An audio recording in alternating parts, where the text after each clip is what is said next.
मानो रशिया और यूक्रेन ही साथ में आ गया और जेलेंस्की और पुतिन बात कर रहे हैं। इस प्रकार की हाइप दो पार्टियां जो अपना अस्तित्व खोज रही है, जिन्होंने अपना अस्तित्व गंवा दिया है, जिन्होंने बार बार भूमिकाएं बदलकर लोगों के बीच अपने बारे में अविश्वास पैदा किया है, जिन्होंने तुष्टीकरण की नीति को अपनाकर एक प्रकार से अपना वोट बैंक खो दिया है, ऐसी दो पार्टियां साथ में आई है तो उनके साथ में आने से कौन सा फर्क पड़ने वाला है। ये तो दोनों अपना अस्तित्व बचाने के लिए साथ में आए हैं।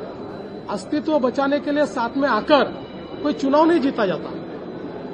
जो मुंबई के लोग हैं उन्होंने हमारा विकास का काम देखा है, मुंबई के लोगों ने हमने किया हुआ परिवर्तन देखा है, इसलिए मुंबई हमारे साथ है, मुंबई हमारे साथ रहेगी, हमारी महायुति मुंबई जीतेगी। उद्धव जी का बयान है कि अमित शाह और मोदी ये सारी पार्टियां तोड़ने का काम करते हैं, लोगों को चुराने का काम करते हैं। देखिए, उद्धव ठाकरे जी एक बहुत ही निराश और फ्रस्ट्रेटेड इस प्रकार के व्यक्ति है, इसलिए मुझे ऐसा लगता है कि वो जब बार बार वही चीजें कहते हैं तो आप भी उसको तवज्जो मत दो और मेरा भी टाइम बर्बाद मत करो।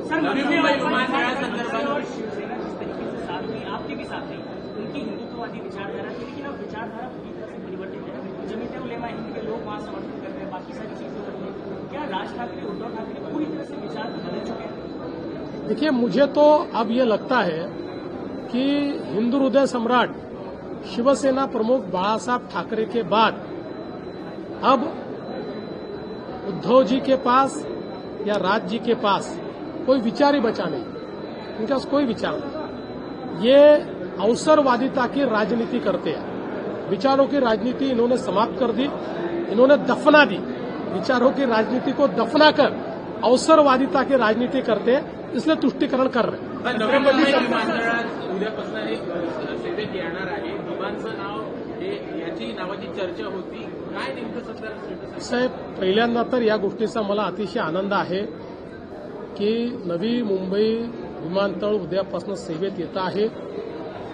त्याला लोकनेते दिबा पाटील साहेब यांचं नाव देण्याचा प्रस्ताव महाराष्ट्र सरकारने केंद्र सरकारकडे पाठवलेला आहे। तो प्रस्ताव केंद्र सरकारकडे ऍक्टिव्हली विचाराधीन आहे, त्याच्यावरची कारवाई चाललेली आहे। त्या संदर्भात आम्ही केंद्रातल्या सर्व नेत्यांनाही भेटलो आहेत। त्या संदर्भातचं सूतोवाच हे आम्ही माननीय प्रधानमंत्री महोदयांकडे देखील केलेलं आहे। मला विश्वास आहे की त्याला मान्यता मिळेल आणि लवकरच या विमानतळाचं नाव हे दिबा पाटील विमानतळ होईल। नगराध्यक्षांना अधिकार दिलेला आहे मतांचा, तो नेमकं का? नाही, असं नाही।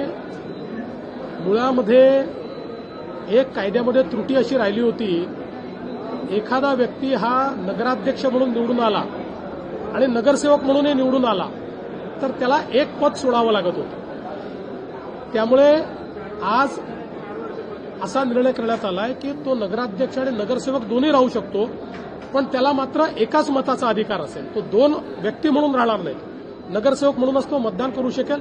अर्थातच समजा समसमान मतं आले तर कास्टिंग वोट अध्यक्षालाच असतं, त्यामुळे त्याला एका मताचा अधिकार असेल एवढंच सांगितलं। छत्रपती संभाजीनगरमध्ये मामूलला घेतल्यामुळे कुठेतरी राजकारण पाहायला मिळतंय, कारण की ज्या पद्धतीने पाकिस्तानच्या घोषणा वगैरे सगळ्या झाल्या होत्या, घडवली होती आणि आता त्याला पक्षात म्हणून तर आमच्या अमित साटमनी सांगितलं मामूंच्या पार्टी आहेत म्हणून।